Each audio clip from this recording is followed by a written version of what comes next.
Hi friends, எனக்கே உயிரானவள் episode 19. வாங்க கதைக்குள்ளே போகலாம். முழுவதையும் கேட்ட கௌசிக் மதிக்கு யாரோ மருந்து கலந்து கொடுக்க நினைத்து இருக்கிறார்கள் என்று நினைக்கும் போதே கட்டுக்கடங்காத கோபம் முன்பின் தெரியாமல் அந்த நபர் மீது கொள்ளும் ஆத்திரம் வந்தது. பின் மதியை பார்த்தே தீர வேண்டும் என்ற எண்ணம் தோன்ற கார்த்திக் பக்கம் திரும்பி, இப்போ அவங்க 2 பேரும் எங்கே என்று கடுமையான குரலில் கேட்டான். கார்த்திக் அங்கே பார்க்கிங்கில் நின்றிருந்த காரை கை காட்டி, நான் ராஜியை வீட்டில் விட்டுடுறேன். ஆனால் மதிக்கிட்ட நான் வீட்டு அட்ரஸ் கேட்டேன். ஆனால் அவள் நானே தனியாக போகிறேன்னு என்கிட்ட சொல்லிட்டா. என்ன பண்ணுறேன்னு தெரியாமல் இருக்கு என்று கார்த்திக் மது மீது இருக்கும் அக்கறையில் சொன்னான். ஓகே, நீ ராஜியை வீட்டில் கூட்டிட்டு காரில் போ, நான் அந்த மதிக்கிட்ட பேசுகிறேன் என்று சொல்லி கார் நோக்கி வந்தவன் கண்ணில் தலை குனிந்து அமைதியாக அமர்ந்திருக்கும் மதி கண்ணில் பட்டாள். ஒரே நாளில் அவளிடம் இருக்கும் மாற்றத்தை பார்த்த கௌசிக்கு அதிர்ச்சியாக இருந்தது. அவளின் அழுது சிவந்த கண்களை பார்த்தவனுக்கு அவன் மனதில் அடி ஆழத்தை யாரோ கசைக்கு பிழிவது போல் இருந்தது. அதற்கு மேல் அவளின் அழுத முகத்தை பார்க்க முடியாத கௌசிக் அவளை பார்க்க பாவமாகத்தான் இருந்தது.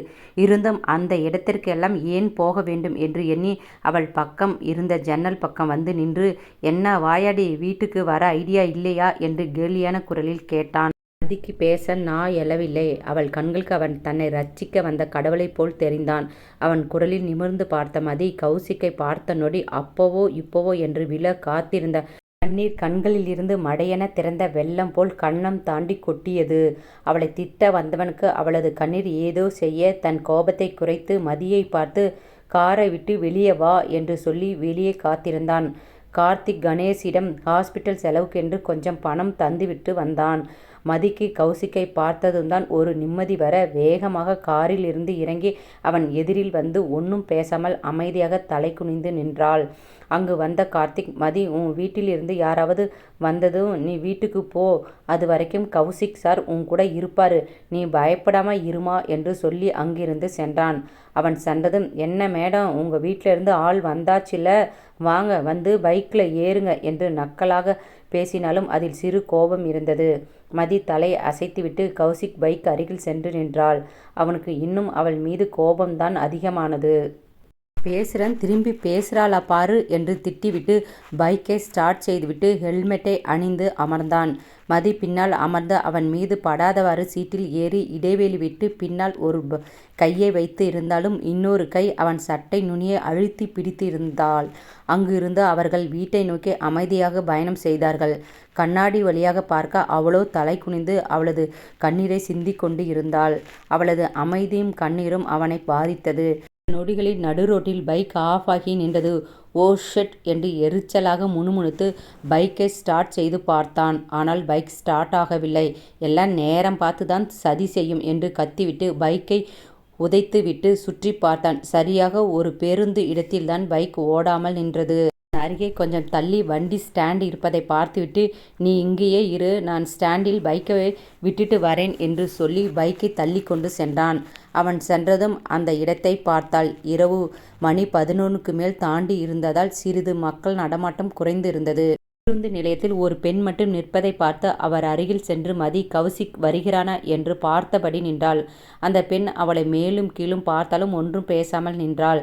ஒரு கார் அவர்கள் முன்னால் வந்து நின்றது. அதிலிருந்து இறங்கிய நடுத்தர வயதில் இருப்பவர் மதி அருகில் வந்து, போலாமா பியூட்டி என்று கேட்டார். மதி ஒன்றும் புரியாமல் விழித்தவள் அருகில் இருந்த பெண்ணிடம் பேசுகிறார் என்று நினைத்து கௌசிக்கை எதிர்பார்த்தாள்.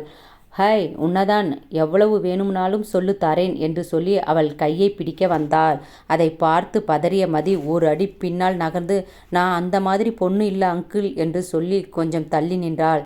சொன்னதை கேட்டு சிரித்த இன்னொரு பெண், சார், அதான் அந்த பொண்ணு வேணாம்னு சொல்லுதில்ல, விட்டுடுங்க, நான் ரெடியாக தான் இருக்கேன், போலாமா என்று கொஞ்சலான குரலில் சொன்னாள். அப்பொழுது மதிக்கு அந்த மாதிரி பெண் என்று புரிய அவசரமாக வாட்சில் இருக்கும் அவசர பட்டனை வேகமாக அழுத்தினாள்.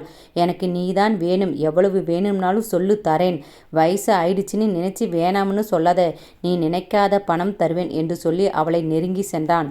அவன் பேசுவதை கேட்ட மதிக்கு அப்போது இறந்து விடலாம் போல இருந்தது. இப்படிப்பட்ட பேச்சுக்களை கேட்பதற்கு தான் சென்னை வந்தேனா என நினைக்கும் போது அவள் கண்களில் கண்ணீர் வழிய, ஒழுங்கா என்கிட்ட பிரச்சனை பண்ணாம போங்க என்று பதட்டமாக சொல்லி பின்னே நகரும்போது யாரோ மீது இடித்து நின்றாள். மதி பின்னால் பார்க்க அது கௌசிக் தான். அவனை பார்த்ததும் தான் இதய துடிப்பு சீராக ஒரு பெருமூச்சு விட்டு அவன் கையை பிடித்து கௌசிக் முதுகு பின்னால் மறைந்து நின்றாள். கோபமாக அவர்களுடன் சண்டை இடுவதற்காக சீறி பாய்ந்து அவனை நோக்கி சென்றான். சற்று அவன் கையை பிடித்த மதி, எனக்கு பயமாயிருக்கு, இங்கேருந்து போயிடலாம் என்றாள். அவளின் பயமும் தவிப்பும் வலியும் அவள் கண்களில் அப்பட்டமாக தெரிந்தது. அவள் கண்களை ஒரு நொடி ஆழ்ந்து பார்த்த கௌசிக் அவள் கையை இறுக்கமாக பிடித்தவன் அவள் கையை விடாமல் அவனை பார்த்து, என்னமோ பேசிட்டு இருந்தீங்க, என்னது என்று கடுமையான குரலில் கேட்டான். என்னடா சொன்ன, இவ என்னோட பொண்டாட்டிடா என கோபமாக கத்திவிட்டு அவளை அழைத்து சென்றான். அவன் தன்னை பொண்டாட்டி என்றதை கேட்ட மதிக்கு உள்ளுக்குள் ஒரு புதுவிதமான உணர்வு தோன்றியது. அவன் கண்ணில் தெரிந்த கோபத்தை பார்த்த அந்த நபர், ஓகே உங்க பொண்டாட்டியா, சாரி என்று கேட்டான். அவர்களை பார்த்த அந்த பெண்மணி, ஏப்பா பொண்டாட்டியை இப்படியா தனியாக விட்டுட்டு போகிறது என்று சொல்லி அவருக்கு வந்த ஒரு கஸ்டமருடன் சென்றாள். அவர் சொன்னதை கேட்டு அதிர்ந்த மதி கௌசிக் கையை இருக்க பற்றி கொண்டாள். அவளை ஒரு பார்வை பார்த்தவன், இப்போதான் இந்த பட்டனை ப்ரெஸ் பண்ணணும்னு உனக்கு தோணுச்சா? அங்கே இருக்கும்போது வாட்ச் என்ன காணாமல் போயிடுச்சா, இல்லை நீ கோமாக்கு போயிட்டியா என்று பல்லை கடித்து கொண்டு கேட்டான். கேட்டதில் பதறிய மதி அவசரமாக ஏதோ சொல்லும் முன் ஒரு தனியார் பேருந்து வந்து நின்றது. அதில் இருவரும் ஏறி முன்னே பின்னே என்று தனித்தனி சீட்டில் அமர்ந்தார்கள். மதி கண்கள் மூடி சீட்டில் சாய்ந்தபோது சில நொடி அவள் பின்னால் தூண் போல் வந்து நின்ற கௌசிக்கின் முகம் சற்றென வந்து சென்றது. அதை கண்விழித்து லேசாக தாடையை திருப்பி கௌசிக் அமர்ந்து இருக்கும் இடத்தை பார்த்தாள். அவன் அந்த ஜன்னல் கம்பியை உடைத்து விடுவது போல் இறுக்கி பிடித்திருந்தான். அப்போதே யாரையாவது கொன்றே தீர வேண்டும் என்ற ரீதியில் கண்கள் சிவந்து அமர்ந்திருந்தான். ஆத்தாடி, சாமி மலை ஏறி இருக்கும் போல என்று நினைத்து உதறல் எடுத்தாலும் அவனை உற்று பார்த்துவிட்டு திரும்பி கொண்டாள். அவள் திரும்பிய நொடி கௌசிக் யதார்த்தமாக அமர்ந்திருந்த மதியை பார்த்தான். இன்னும் வந்ததிலிருந்து ஒரு வார்த்தை என்கிட்ட பேசல, சரியான அகராதி பிடிச்சவை என்று நினைத்து அவனையும் மீறி அவன் மனம் பார்க்கத்தான் செய்தது. மதியும் ஏதோ ஒரு உந்துதலில் பின்னால் பார்க்க தன்னையே முறைத்து பார்ப்பது போல் பார்த்து பதறி அவசரமாக திரும்பிக் கொண்டாள். அவள் செய்கையில் கௌசிக் மன நிம்மதி அடைந்தவன் அவள் இன்னொருவனை காதலிப்பது நினைவு வர முகம் இறுகி போனது. அதே சமயம் பஸ்ஸில் இரவு பாடலாக அவனது மனநிலைக்கு ஏற்றாற்போல் பாடல் ஓடிக்கொண்டிருந்தது. பஸ் ஸ்டாப் வந்ததும் இருவரும் இறங்கி அந்த அமைதியான ரோட்டில் நடந்தார்கள். நாய் ஊளையிடும் சத்தம்தான் அதிகமாக கேட்டது. அவளுக்கு சற்று பயமாக இருந்ததால் அவன் பின்னாலேயே வேகமாக நடந்து வந்தாள். அவனிடம் ஏதோ பேச நின்று திரும்பும் போது அவளை இடித்து தள்ளி நின்றான். அவளை பார்த்து முறைத்தவன், சாப்பிட்டியா என்றான். இல்லை என்பது போல் தலையை மட்டும் ஆட்டி பாவமாக குனிந்து கொண்டாள். அவள் இன்னும் பேசாமல் இருப்பது எரிச்சலை தர ரோடு என்று பாராமல் அவள் தோள்பட்டையை பிடித்து தாடியை நிமிர்த்தி, என்ன ஊமையாயிட்டியா என்று கோபமாக கேட்டான். முற்றி பார்த்தவள், வீட்டில் போய் பேசிக்கலாம் என்று அவனிடம் இருந்து விலகியபடி தள்ளி நின்று சொன்னாள். ஏன், எனக்கு நீ பிரச்சனை ஆனதும் கால் பண்ணலை என்று மனதில் அழுத்தி கொண்டிருந்த கேள்வியை கேட்டான். உங்களுக்கு தான் ஃபோன் பண்ண நினைச்சேன், ஆனால் பண்ணலை, அதுக்குள்ள அமர் சார் அங்கே வந்துட்டாரு என்றாள். அப்போ அவன் வரலைன்னா எனக்கு தான் கால் பண்ணி சொல்லியிருப்பியா என்று ஆர்வத்தை மறைத்து சாதாரணமாக கேட்டான். நினைச்சேன் பண்ணலாம்னு, ஆனால் பண்ணியிருக்க மாட்டேன் என்று சொல்லி முன்னால் நடந்தாள். ஏன் என்றான். பின்னால் திரும்பி, நீங்கள் யார், எனக்கு ஃப்ரெண்டாக கூட இல்லை, அப்புறம் ஏன் ஹெல்ப் கேட்கணும் என்று கலங்கிய கண்ணுடன் சொல்லி சென்றாள். அவனுக்கு நன்றாக புரிந்தது. காலையில் அவள் ஃப்ரெண்டாக ஆகலாம் என்று கேட்டதற்கு கிண்டல் செய்து முடியாது என்று சொன்னதால் தான் இப்படி சொல்லிவிட்டு போகிறாள் என்று நினைத்து தலை கோதி ஒரு பெருமூச்சு விட்டு, இவ அகராதி பிடிச்சவதான் என்று முணுமுணுத்து அவள் பின்னால் நடந்து சென்றான். வீட்டிற்கு வந்த மதி அங்கேயே வாசலில் நின்றாள். ஏன் நிற்கிற, பாஸ்வேர்டு போட்டு உள்ளே போக வேண்டியதானே என்று சொல்ல அவனை முறைக்க கூட தெம்பு இல்லாமல், வேணாம், என்னை பேச வைக்க வேணாம் என்று சொல்லி முகத்தை திருப்பி கொண்டாள். அப்பொழுதுதான் இன்னும் அவளுக்கு பாஸ்வேர்டு அல்லது கைரேகை என்று எதுவும் சொல்லித்தரவில்லை என்று நினைவு வந்தது. ஃபிங்கர் பிரிண்ட் ஸ்கேனரில் அவள் கையை பிடித்த கௌசிக், உன்னோட ஏதாவது விரலை இதில் வை என்றான். அவனையும் அவன் பிடித்திருந்த கையையும் பார்த்தவள், என் கையை விட்டால் தானே வைக்க முடியும் என்றாள். அதெல்லாம் வைக்கலாம், முதல்ல விரலை எடுத்து வை. கையை விடாமல் குழந்தைக்கு எழுத சொல்லி தருவது போல் பிடித்திருந்தான். என்று முணுமுணுத்து ஆள்காட்டி விரலை வைத்தாள். அவள் கையை விட்டு பாஸ்வேர்டை சொன்னான். அவன் சொன்ன நம்பரை கேட்டு மேலும் கீழும் அவனை பார்த்து, மிஸ்டர் தேவ், நிஜமா இதுதான் பாஸ்வேர்ட் நம்பரா என்றாள். ஆமா, ஏன் நல்லாதானே இருக்கு என்றான். அவளோ, சீக்கிரம் யாரும் இதை யோசிக்க மாட்டாங்களா என்று உதட்டை சுளித்து விட்டு உள்ளே சென்றாள். அவளது உதடு சுளிக்கும்போது கௌசிக் உடம்பில் எங்கேயோ என்னமோ செய்வது போல் இருந்தது. வேகமாக தன்னை சமன்படுத்தி கொண்டு உள்ளே வந்தவன், ஆமா, கேட்கணும்னு இருந்தேன். நீ பைக்கில் உட்கார்ந்து இருக்கிறப்ப உன்கிட்ட இருந்து ஸ்மெல் வந்துச்சு. 2-3 கிளாஸ் உள்ளே போச்சா என்று கிண்டலாக கேட்டான். நான் குடிச்சதை நீங்க பார்த்தீங்களா என்ன? ராஜி வாந்தி எடுத்தப்ப என் மேல கொஞ்சம் எடுத்துட்டா. எல்லோரும் உங்களை மாதிரி குடிக்காரவங்களா இருக்க மாட்டாங்க என்று அவனை கிண்டல் செய்துவிட்டு வேகமாக ரூமுக்குள் உள்ளே ஓடிவிட்டாள். இப்ப என்ன சொன்ன? நான் என்னமோ பரம்பரை குடிக்கார மாதிரி சொல்லிட்டு போறா. ஒழுங்கா வெளியே வந்துடு, இல்லைன்னா நடக்கிறதே வேறையா இருக்கும், வாயாடி என்று கோபமாக கத்தினான். நான் வெளியே வரப்போறது இல்லை. நீங்க என்ன கிண்டல் பண்ணீங்க, நான் உங்களை கிண்டல் பண்ண, கணக்கு சரியா போச்சு என்று உள்ளே இருந்து கத்தினாள். இப்ப நீ வெளியே வந்தே ஆக வேண்டும் என்று கௌசிக் தீவிரமான குரலில் கூப்பிட்டான். அதை பெரிதாக எடுத்துக்கொள்ளாத மதி, கொஞ்ச நேரம் கத்திட்டு அவரே போயிடுவாரு, வெளியே போனா அவ்வளவுதான், பேசியே டென்ஷன் பண்ணுவார் என்று புலம்பிக் கொண்டு அறையில் இருந்த பாத்ரூமுக்குள் குளிக்க சென்றாள். இங்கு கௌசிக், நான் இங்க கத்திக்கிட்டு இருக்கேன், வரமாட்டேன்னு என்கிட்ட கூலா சொல்றா என்று புலம்பி அங்கும் இங்கும் சில நிமிடங்கள் நடந்தவன், என் வீட்டில் இருந்துக்கிட்டு வரமாட்டேன்னு சொல்றியா? நானே உள்ள வந்து உன்னை கவனிச்சுக்கிறேன், அப்போ எப்படி ஓடுறன்னு பார்க்கிறேன் என்று தனக்குள் சொல்லிக்கொண்டு அவன் அறைக்கு சென்று மதி ரூமின் இன்னொரு சாவியை எடுத்து வந்தான். இருந்து இப்ப எங்க ஓடுவ பார்க்கலாம் என்று பேசிக்கொண்டே உள்ளே வந்தவன் அப்படியே கண்களில் கண்ட காட்சியில் உறைந்து போய் விட்டான். மதி அப்பொழுதுதான் பாத்ரூமில் இருந்து கழுத்திற்கு கீழ் மார்பை மறைத்து வெறும் உள் பாவாடையை கட்டிக்கொண்டு துண்டால் தலை துவட்டியபடி ஏதோ ஒரு பாடலை முணுமுணுத்தபடி வந்தவள் யதார்த்தமாக வாசல் பக்கம் பார்க்க, அங்க கௌசிக் நிற்பதை பார்த்தவள் ஆ என்று கத்தி அவசரமாக திரும்பி துண்டால் மேலே போத்திவிட்டு திரும்பி, யோ, கதவை தட்டிட்டு வரமாட்டியா, வெளியே போயா என்று கத்தியதும் தான் அவளையே பார்த்து நிற்பது புரிய அவசரமாக சாரி சாரி மதி என்று சொல்லி வெளியே வந்து கதவை மூடிவிட்டான். தன்னை சமன்படுத்தி கொண்டு கிச்சனுக்கு சென்று ஃப்ரிட்ஜில் இருந்து ஐஸ் வாட்டரை எடுத்து மடமட என முழு பாட்டிலும் தண்ணீரையும் குடித்து விட்டான். அப்பொழுதும் இதயம் வந்து வெளியே விழுந்து விடுவது போல் துடித்து கொண்டு இருந்தது. அவசரமாக அவன் அறைக்கு உள்ளே வந்து பாத்ரூமுக்கு சென்று முகத்தில் தண்ணீர் அடித்து கண்ணாடியை பார்த்தான். கண்முன் மதி பாவாடையுடன் பார்த்தது மட்டும் வந்து சென்றது. ஓ ஷெட், லண்டனில் பார்க்கும்போது இதைவிட 2 பீஸ் ட்ரெஸ் போட்ட பெண்களை பார்த்து கூட இப்படி எனக்கு ஆனதில்லை. ஆனால் இவ ஃபுல்லாக ட்ரெஸ் கவர் பண்ணி இருந்தாளே என்று நினைக்கும் போதே கழுத்துக்கு கீழ் மார்புக்கு மேல் இடைப்பட்ட இடத்தில் ஒரு பெரிய மச்சம் இருந்தது வேறு அவனை மேலும் என்னமோ செய்தது. நீ ஸ்டூடெண்ட்டை இப்படி நினச்சி பார்க்குறது தப்புடா என்று சொன்னாலும், இல்லை, அவ என்னோட லீகல் ஒய்ஃப் தான் என்று ஒரு மனம் முதல் முறையாக உரிமையுடன் சொல்லியது. என்னையெல்லாம் யோசிச்சுக்கிட்டு இருக்கேன் என்று நினைத்து அவனை திட்டி முகத்தை துடைத்து பால்கனி பக்கம் வந்து நின்றான். அப்பொழுதுதான் மதி, யோ போயா என்று எல்லாம் சொன்னது நினைவு வந்தது. தானே உள்ளே வந்தேன், அதுக்கு என்னைய போயான்னு எல்லாம் சொல்லுவாளா? சிட்டிக்கு வந்ததும் கூட கிராமத்து பெண்கள் மாதிரி தவள் கட்டாமல் பாவாடை கட்டிட்டு வரா என்று நினைக்கும் போது புன்னகை வந்தது. இருந்தும் அவன் ஈகோ, எப்படி இவ என்னை இப்படி திட்டலாம்? என்னமோ நான் முழு நேர குடிக்கார மாதிரி பேசிட்டு போனா, இப்போ என்னன்னா வேணும்னு ரூமுக்கு வந்த மாதிரி கத்துறாளே என்று தன் மீது தவறே இல்லை என்பது போல் அவனுக்கு அவனே சொல்லி கொண்டிருந்தான்.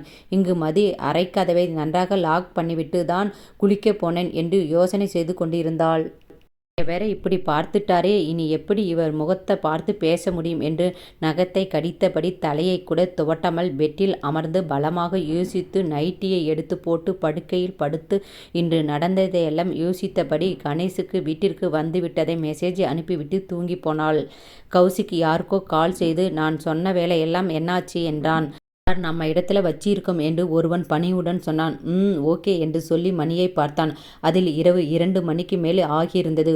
உடையை மாற்றிவிட்டு முகத்தில் மாஸ்க் அணிந்து அறையை விட்டு வெளியே வந்து எதிரில் இருக்கும் மதி அறையை பார்த்துவிட்டு வீட்டை விட்டு வெளியேறி அவனுக்கு என்று காத்திருந்த ஒரு ஆடம்பர காரில் பின்னால் அமர்ந்து, நம்ம கார்ட்ஸை இங்கே 2 பேர் அப்பார்ட்மெண்ட்டுக்கிட்ட இருக்க சொல்லிடு என்று கட்டளையாக சொல்லி ஃபோனில் வீடியோ கேம் விளையாடி கொண்டு இருந்தான். சிறிது நேரத்தில் ஒரு பூட்டிய தொழிற்சாலை முன்பு வந்து நின்றது. கீழே இறங்கிய கௌசிக் கம்பீரமாக நடையுடன் 4 கார்ட்ஸுடன் உள்ளே வந்து அவனுக்கு என்று போடப்பட்டிருந்த இருக்கையில் வந்து கால் மேல் கால் போட்டு மாஸ்கை கலட்டியபடி அமர்ந்தான். அவன் முன்னால் வெறும் ஜட்டியுடன் உடம்பில் இரத்த காயத்துடன் ஒருவனை இழுத்து வந்து கௌசிக்கு முன் கீழே போட்டார்கள். கண்களில் மெல்ல வலியுடன் திறந்து பார்த்தபொழுது பஸ் ஸ்டாப்பில் ஒரு பெண்ணுடன் இருந்த நபர் என்று நினைவு வந்து அதிர்ச்சி உற்று, என்னை இப்படி அடிச்ச, நான் யாருன்னு தெரியாம என்று அப்பவும் திமிருடன் அந்த நபர் பேசினான். அவதான் நான் அந்த மாதிரி பொண்ணு இல்லைன்னு சொன்னாதானே, அப்புறம் ஏன் அப்பவும் அவளை கூப்பிட்டு தொட வேற வந்த என்று கேட்டு அவன் கன்னத்தில் ஓங்கி அறைந்தான் கௌசிக். நேரத்துல நின்னதுனால, அதுவும் தனியா வேற நின்னுட்டு இருந்துச்சு அதான் என்று பயத்துடன் சொன்னான். தனியா ஒரு பொண்ணு நின்னா உனக்கு எல்லாம் அப்படி தோணுமா? அவ நோன்னு சொல்லியும் கம்பல் பண்ற? உன்கிட்ட பணம் இருந்தா என்ன வேணும்னாலும் பண்ணுவியா நீ? அவ வயசுல உனக்கு ஒரு பொண்ணு இருக்கு. அவ அந்த மாதிரி பஸ் ஸ்டாப்ல நின்று உன் வயசுல இருக்கிறவன் வந்து அவன் கூட கூப்பிட்டா போக சொல்லுவியா என்று கேட்டு அவன் நெஞ்சில் கால் உதைத்து தள்ளிவிட்டான். ஓகே, உன் பொண்டாட்டின்னு தெரியாமல் பண்ணிட்டேன்.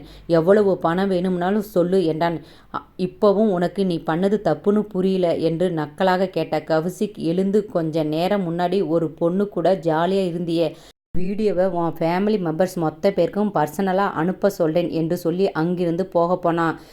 என்ன சொல்கிற? அப்படி பண்ணாத. நான் யாருன்னு தெரியாமல் என்கிட்ட நீ விளையாடுற. நீ இந்த ஊர்லேயே இல்லாத மாதிரி பண்ணிவிடுவேன் என்று மிரட்டுவது போல் பேசினான். திரும்பி அவனை ஒரு நக்கல் பார்வை பார்த்த கௌசிக் கண்ணாடியை ஸ்டைலாக போட்டு, ஏகேஎம் குரூப் கேள்விப்பட்டு இருப்பேன்னு நினைக்கிறேன். உன் கம்பெனி ஷேர் கூட அங்கே இருக்குதானே? அது நாளையிலேருந்து இருக்காது என்று சொல்லி அங்கிருந்து புயல் போல் சென்று விட்டான். அவருக்கு ஏகேஎம் என்ற பெயர் கேட்டதும் அதிர்ந்து தலையில் கை வைத்து மயங்கிவிட்டான். அடுத்த நாள் காலை அழகாக பொழுது விடிந்தது. அன்று ஞாயிற்றுக்கிழமை என்பதால் மதியும் கௌசிக்கும் வீட்டில்தான் இருந்தார்கள். எப்பொழுதும் அதிகாலையில் எழுந்து சமைத்து விடும் மதி காலை மணி 8 ஆகியும் வெளியே வராதது அவனுக்கு யோசனையாக இருந்தது. என்ன இவ்வளோ நேரம் ஆகியும் வெளியே வந்து சமைக்காம இருக்காளே என்று நினைத்து மதி அறை கதவை தட்ட போனான். பின் மீண்டும் வந்து சோஃபாவில் அமர்ந்து கொண்டான். இப்படியாக 2-3 முறை செய்துவிட்டான். இல்லை, ஒருவேளை நைட்டு நடந்த பிரச்சனை நினைத்து வெளியே வராமல் இருக்காளோ என்று யோசிக்கும் போதே அவன் மனசாட்சி, ஏண்டா அப்போ நீ அவளை அப்படி பார்த்ததை நினைத்து உன்னை பார்க்க கூச்சப்பட்டு வெளியே வராமல் இருப்பாளோ? ஆமா, இவ வேற கிராமத்து பொண்ணு, ஒரு மாதிரி கூச்சப்பட்டு இருப்பா என்று நினைக்கும் போது அந்த நிகழ்வு கண்முன் வரும்போதே அவன் கரண்ட் ஷாக் அடிப்பது போல் உணர்ந்தான். நெற்றியை தட்டிவிட்டு ஒரு பெருமூச்சு விட்டு கதவை 2-3 முறை தட்டியும் அவள் திறக்கவில்லை. அதில் சிறு பதற்றமானவன் வேறு வழியின்றி மதி அறையின் இன்னொரு சாவியை வைத்து ஓப்பன் செய்து உள்ளே வந்தான். அங்கு படுக்கையில் மதி பெட்ஷீட்டை போர்த்தி உறங்கிக் கொண்டு இருப்பதை பார்த்தவன் அருகில் வந்து உற்று பார்த்தான். அவளது உதடுகள் காய்ந்து தந்தி அடிப்பது போல் இருந்தது. போர்வை இறுக்கி பிடித்திருந்தாள். அவளை பார்த்துவிட்டு அவள் தூங்கட்டும் என்றும் செல்லும்போது அவனது கை அவளது கை மீது பட்டபோது அவளது கை சூடாக இருப்பதை உணர்ந்தான். ஒருவேளை காய்ச்சலா இருக்குமோ என்று பதட்டத்துடன் அவள் நெற்றியை தொட்டு பார்த்தான். அனலாக கொதிப்பதை உணர்ந்து, என்ன இப்படி காய்ச்சல் அடிக்குது என்று நினைக்கும் போது அவள் பேசுவது காதில் விழுந்தது. அண்ணா ப்ளீஸ், என்னை விட்டுடுங்க, என்னை விட்டுடுங்க என்று கண்களை திறக்கக்கூட முடியாதபடி உளறினாள். என்ன இவ அண்ணான்னு ஏதோ சொல்றா, ஒருவேளை இவளை அடித்து கொடுமை பண்ணி இருப்பாங்களோ என்று யோசிக்கும் போதே மீண்டும் மதி, சாரி குரு, என்னால் தான் நீ ஜூஸை குடிச்ச இப்படி ஆயிட்ட என்று கண்களில் கண்ணீர் வர முணுமுணுத்தாள். அவளை பார்த்த கௌசிக்கு பாவமாக இருந்தது. நைட்டு நடந்ததை நினைத்துதான் பயந்துட்டா போல என மனதில் நினைத்து அவள் கண்ணில் வரும் கண்ணீரை அருகில் இருந்த டிஷ்யூ பேப்பரை எடுத்து துடைத்து மென்மையான குரலில், ரிலாக்ஸ் மதி, குரு இப்ப நல்லா இருக்கான், உன் மேல எந்த மிஸ்டேக்கும் இல்லை என்று சமாதானம் செய்வது போல் சொல்லி நிமிர்ந்து அவள் மீது போர்வையை நன்கு போர்த்து விட்டு போனை எடுத்து வெளியே வந்து, சீக்கிரம் ஒரு லேடி டாக்டரை அனுப்பி வை என்று பாடி கார்ட்ஸுக்கு சொல்லிவிட்டு போனை வைத்துவிட்டு யாருக்கோ மீண்டும் கால் செய்தான். இது யாரு? மதி ஜூஸில் மருந்து யூஸ் பண்ணுனாங்கன்னு தெரிஞ்சுதா என்றான். அந்த வெயிட்டரை பிடித்து விசாரித்தோம் சார், ஆனால் அவனுக்கு ஆள் யாருன்னு தெரியலன்னு சொன்னான். எவ்வளவோ அடிச்சும் தெரியலன்னு சொல்கிறான் என்று பணிவுடன் சொன்னான். கேமரா என்றான். சார், அங்கே நிறைய பணக்கார வீட்டு பசங்க தான் வந்துட்டு போவாங்க, அதனால் உள்ள சிசிடிவி எல்லாம் இல்லை சார். யூசர்ஸ் வாங்கிட்ட வேலை கொடுத்ததுக்கு ஒரு கழுதைக்கிட்ட கொடுத்துருக்கலாம் என்று எரிச்சலாக கத்தினான் கௌசிக். சாரி சார், ஆனால் மருந்து தந்தவன் அடிக்கடி வேற வேற பெண்களுடன் வந்துட்டு போறான்னு வெயிட்டர் சொன்னான் என்று பயந்த குரலில் சொன்னான். அப்போ அங்க டெய்லியும் நோட் பண்ண சொல்லு, அவன் திரும்ப வர சான்ஸ் இருக்கு. வெயிட்டர் ஃபேமிலியை நம்ம கண்ட்ரோலில் வை, அப்பதான் நம்ம கிட்ட அவனை பார்த்ததும் அடையாளம் சொல்லுவான் என்று கட்டளையாக சொல்லிவிட்டு போனை வைத்தான். சிறிது நேரத்தில் ஒரு பெண் மருத்துவர் வந்து மதிக்கு காய்ச்சல் குறைய ஊசி போட்டுவிட்டு கௌசிக் பக்கம் வந்து, சாரி, உங்க கேர்ள் ஃப்ரெண்டு எதையோ பார்த்து பயந்து இருக்காங்க, அதான் இந்த காய்ச்சல் இன்னைக்குள்ள சரியாயிடும் என்று சொல்லி சில மாத்திரைகளை எழுதி தந்தார். அவரை புருவம் சுருக்கி பார்த்துவிட்டு, அவளை எதற்கு என்னோட கேர்ள் ஃப்ரெண்டுன்னு சொன்னீங்க? கழுத்துல தாலி இல்ல, பார்த்தாலே தெரியுது. பொண்ணு பார்க்க காலேஜ் படிக்கிற மாதிரி இருக்கு. இப்ப பையனும் பொண்ணும் லிவிங் டுகெதர் இருக்கிறதெல்லாம் சாதாரணம் என்று கேலியாக சொன்னார். அவர் மதியை தவறாக பேசுவது ஏனோ கௌசிக்கு பிடிக்கவில்லை. அவன்தானே தாலி கலட்ட ஐடியா தந்தது. அதனால தெளிவான குரலில் சற்று அழுத்தமாக, அவ என்னோட லீகல் ஒய்ஃப், ஒருத்தரை பத்தி தெரியாம நீங்க இனி சர்ச் பண்ணாதீங்க என்று சொன்னான். சாரி என்று சொல்லி அங்கிருந்து சென்று விட்டார். கௌசிக் உள்ளே சென்று மதியை பார்க்க மருந்தின் வீரியத்தில் நன்கு தூங்கிவிட்டாள். அவளே சில நிமிடங்கள் பார்த்தவன் ஏசியை ஆஃப் செய்துவிட்டு ஃபேனை போட்டுவிட்டு வெளியே சென்று விட்டான். கிச்சனுக்கு வந்து அவனது அம்மா சிறு வயதில் காய்ச்சல் வந்தால் போட்டு தரும் கஞ்சியை செய்துவிட்டு எழுதுவதற்காக காத்திருந்தான். சில மணி நேரத்துக்கு பின் மதி மெல்ல கண் விழித்து பார்த்தாள். மதி, இந்த கஞ்சி குடிச்சிட்டு படு என்று சொல்ல மதியால் எழுந்திருக்க கூட முடியவில்லை. அவள் அமைதியாக படுத்து கொண்டிருந்தாள். கீழே குனிந்து அவளை லேசாக தூக்கிய கௌசிக் அவளுக்கு அருகில் அமர்ந்து அவள் வாயில் தண்ணீரை கொடுத்தான். அதை ஒரு வாய் குடித்த மதி மீண்டும் படுத்து கொண்டாள். அவள் அருகில் கொஞ்ச நேரம் இருந்ததற்கே அவள் உடல் அவ்வளவு அனலாக இருக்கிறது என்பதை உணர்ந்து கௌசிக்கு பதட்டமாக இருந்தது. கஞ்சியை அவனே அவளுக்கு முழுவதையும் ஊட்டி முடித்தான்.